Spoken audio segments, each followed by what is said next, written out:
Metodología para la solución creativa de problemas de Osborne and Barnes. ¿Cuántas veces te han surgido problemas en el trabajo o en la vida cotidiana, en la vida diaria, y no consigues solucionarlos? Pues bien, te cuento, existe una metodología ampliamente utilizada cuya aplicación te permitirá la solución de problemas de manera creativa. ¿Qué te parece si entramos en materia para contarte cómo aplicar dicha metodología? Vamos a comenzar explicando un poco qué es la creatividad, hablando del concepto de la creatividad. Pues bien, la creatividad, según la mayoría de los expertos en la materia, es la capacidad que tenemos para crear cosas novedosas, útiles y de valor. Sin embargo, para otros, no solamente es lo que acabamos de mencionar, sino que también puede ser el ampliar nuestro rango de opciones para generar valor buscando el perfeccionamiento. Cuando nos referimos a esta segunda opción, estamos hablando de mejorar o generar un valor adicional para cosas que ya existen. Si tú consigues algo que existe y tú logras mejorar la manera en cómo eso se hace, pues también estarías aplicando el concepto de creatividad.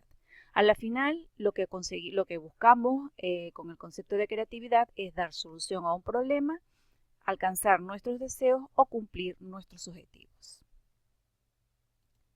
Los creadores de esta metodología para la solución creativa de Osborne and Barnes ha sido, como bien su nombre lo dice, Alex Osborne y Sidney Barnes.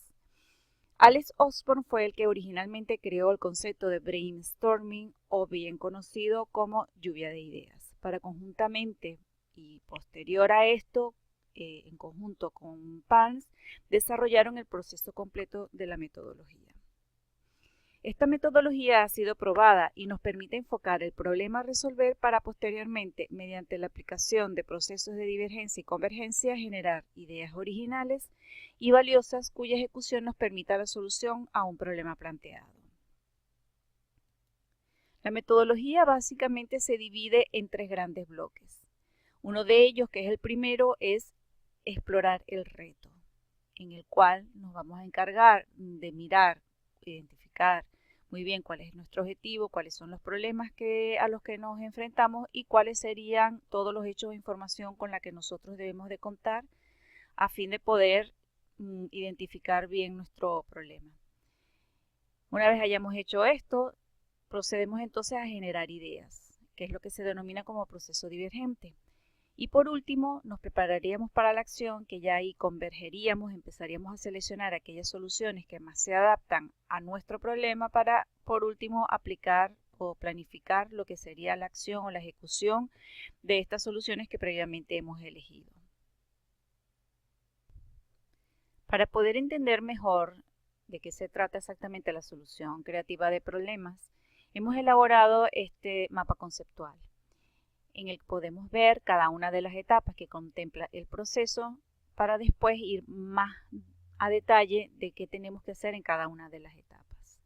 Como podemos ver, vamos a decir que todo empieza, ¿verdad?, con una insatisfacción inicial o algún problema existente que nos va a desencadenar todo el proceso que estamos viendo en este mapa conceptual, ¿verdad?, hasta llegar al punto final, que sería la generación de una idea creativa con valor, ¿verdad?, y la implantación de esa nueva idea que hemos generado.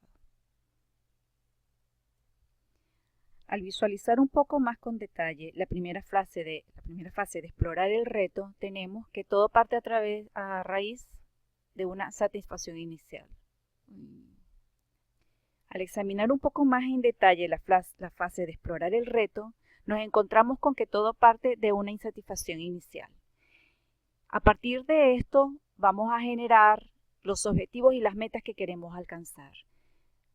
Para poder obtener estos objetivos, hemos de realizarnos todas estas preguntas que tenemos aquí. Por ejemplo, ¿qué deseamos conseguir? ¿Qué queremos hacer? ¿Qué es lo que queremos mejorar o alcanzar? ¿Y qué desearíamos que sucediera? También existe una fase de investigación, que es aquella en la que nosotros vamos a obtener toda la información sobre nuestro objetivo, explorando todas las posibilidades que existen, toda la información y datos del entorno, los hechos y datos involucrados, los recursos que están a nuestro alcance, qué otras maneras podemos utilizar para hacer lo que actualmente venimos haciendo, que nos ha generado una insatisfacción, y cuáles son las personas y recursos que están involucrados en ese proceso. Con los objetivos y las metas establecidas y la información sobre nuestro entorno, vamos a establecer lo que es el foco o problema puntual. Con este foco o problema puntual lo que queremos es definir cuál es el problema real o los problemas subyacentes que puedan existir, cuáles son los límites que no debemos de sobrepasar, cuál es la línea roja, cuáles son los factores esenciales a incluir o que no debemos dejar olvidados, no debemos dejar atrás, y las alternativas. A su vez también redefinimos valores, conceptos válidos, aspectos sobre los que realmente trabajaremos. Esto con el fin de establecer aquellas ideas o conceptos que puedan sustentar el problema o el foco del problema puntual, así como el por qué lo hacemos de esa manera, y descartar si lo estamos haciendo así debido a una continuidad por compromiso, a una continuidad por negación o a una continuidad de la complacencia. Entramos en el segundo gran bloque, que sería la generación de ideas o lluvia de ideas. Para un proceso de generación de lluvia de ideas tenemos que generar todas las ideas posibles. Cuanto más ideas tengamos, mejores ideas podemos tener. Para ello nos podemos apoyar de técnicas como son el Scamper, la ingeniería reversa o las listas combinadas. Es muy importante destacar que mientras estemos generando el proceso de lluvia de ideas, o sería el proceso divergente de generación de ideas, tenemos que tener en cuenta de no generar ningún tipo de cuestionamiento sobre las ideas que estamos poniendo en papel, como tampoco ningún juicio o ninguna comparación. Una vez hayamos generado todas las ideas posibles, pasamos entonces a un proceso convergente. En ese proceso convergente lo que vamos a hacer es sacar cuál sería la idea definitiva que vamos a implementar, ¿verdad? Y para ello evaluamos nuestra idea en función a los beneficios, a la utilidad que nos pueda proporcionar, a si es legal o no, cuál es la conveniencia de aplicar esa idea y cuáles son los recursos que disponemos para aplicarla. Al final, nosotros tenemos que tomar en cuenta todos estos elementos para generar una idea que sea creativa y que aporte valor. Por último, una vez hayamos seleccionado la idea definitiva que vamos a implantar, elaboraremos un plan o diseñaremos un plan a fin de poder implantar dicha idea, en el que vamos a hacer un plan primero para informar al resto de las personas, en el caso de que sea la implantación de la metodología dentro de una empresa, informar al resto del personal sobre los cambios y, en todo caso, elaborar un plan de ejecución del proyecto con los cambios a ser realizados. Pues bien, hasta aquí la presentación, una breve presentación de la metodología para la solución creativa de problemas de Osborne & Parnes.